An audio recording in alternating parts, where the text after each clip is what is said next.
Hey, what's up, everybody? It is April 13th. It's a Monday, and it is the day after Easter Sunday. And we are now back in the Book of Mormon.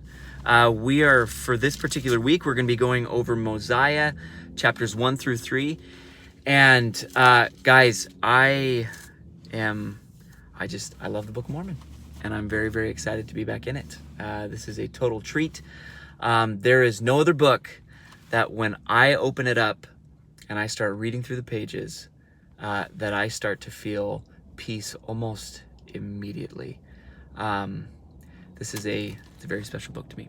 And so I'm thrilled to be back in it and to be sharing with you just a couple of, we're not going to go over all 3 chapters today, obviously. We're actually just going to spend some time in the first couple of verses. I think there's some important nuggets, some things to consider. And to give some context on kind of what we're talking about, what's going on, in these first handful of verses, we've got King Benjamin, and he's talking to his 3 sons, Helaman, Mosiah, and Heloram. I think that's how you pronounce that. And he's talking with them, and we have to keep in mind that King Benjamin could be sharing anything. He's a parent. This is a parent to his sons. He could be sharing anything with them. They could have written down anything in these scriptures, but pay close attention to what he focuses on. Pay close attention to what he's talking to his sons about and why he's emphasizing certain things. Okay, so we're going to run through some of these verses. We're going to talk about a couple things, and then we'll close out here in a couple minutes. So if we were to go to verse 2 in kind of the center portion, it says, "And he," so this is King Benjamin, "caused that they," his sons, "should be taught in all the language of his fathers." And they go on to explain why.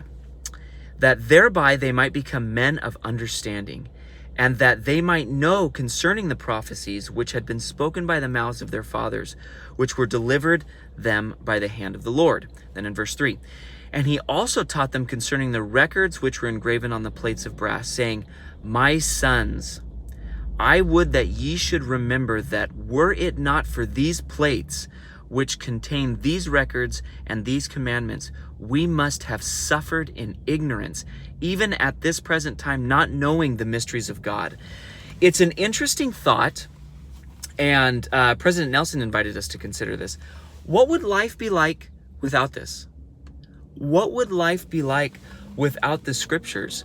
I think of it almost as, trying to build a house without a blueprint. And without having the proper resources to do so. It would be tough. There'd be a lot of guessing. There'd be a lot of mistakes made there. There could be some even catastrophic things that might happen, right? But we have the resource. We have the blueprint here, which I just absolutely love. And again, keep in mind, this is a parent to their sons. This is what they are talking about. These are the things that they're discussing. And he goes on to kind of further drive this point home. And we're going to go into verse 6 now. "O my sons, I would that ye should remember that these sayings are true." He says this 3 times, that these sayings are true, and also that these records are true. "And behold, also the plates of Nephi, which contain the records and the sayings of our fathers from the time that they left Jerusalem until now. And they are true, and we can know of their surety, because we have them before our eyes." Guys, what I love about this is that we may not have these before our eyes, but that doesn't mean we can't know of their surety, right? And then in verse 7, "And now, my sons, I would that ye should remember to search them diligently." Again, this is what he's talking about with his kids. He could talk about anything, but this is what he's talking about. "And now, my sons, I would that ye should remember to search them diligently, that ye may profit thereby. And I would that ye should keep the commandments of God, that ye may prosper in the land, according to the promises which the Lord made unto our fathers." Guys, I made a video yesterday, and there's no other way. There is no other way.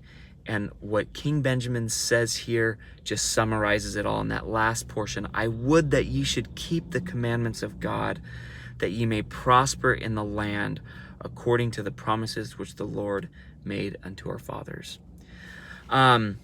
This makes me think, especially being a parent of three kiddos with one on the way, It makes me think of a wonderful quote that I heard a handful of years ago. I've never forgotten.